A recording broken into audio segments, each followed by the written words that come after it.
سورۃ الکوثر، اس پس منظر میں محمد الرسول اللہ کا ظہور ہو رہا ہے۔ یہ تین صورتیں جو ہیں اس نے پس منظر رکھا، ایک نے تاریخی، ایک نے ان کا معاشی اور اقتصادی، ایک نے ان کی اخلاقی اور مذہبی حیثیت۔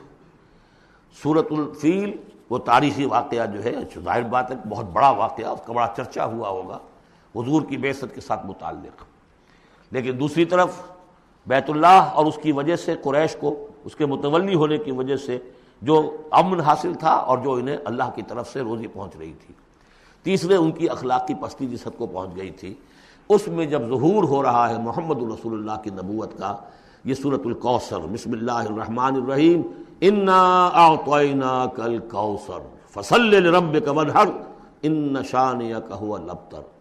اے نبی، ہم نے آپ کو خیر کثیر عطا کیا۔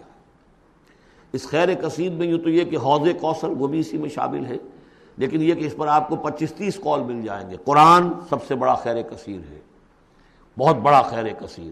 حکمت، ومن یؤت الحکمت فقد اوتی خیرا کثیرا، جس کو حکمت اور دانائی دے دی گئی اس کو تو خیر کثیر دے دیا گیا۔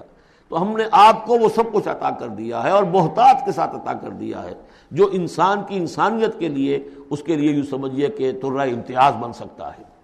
فصل لربک وانحر، پس اپنے رب کے لیے نماز پڑھا کیجئے اور نحر کیجئے، اونٹ قربان کیا کیجئے۔ یہ گویا کہ عید الاضحیٰ کا نقشہ آ گیا۔ فصل لربک، پہلے ہم نماز پڑھتے ہیں دوگانا عید الاضحیٰ، اور پھر جا کر ہم قربانی کرتے ہیں وانحر ان شانئک ھو الابتر، یقیناً آپ کا دشمن ہی ہے کہ جو دم کٹا ہو جائے گا۔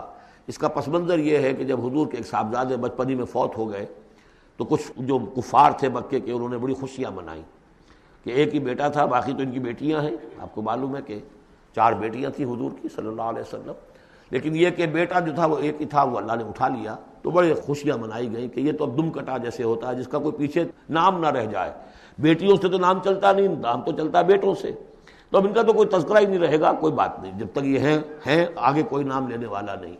تو فرمایا کہ نہیں، ان کو تو کروڑوں بیٹے اللہ عطا کرے گا، کروڑوں اربوں بیٹے عطا کرے گا۔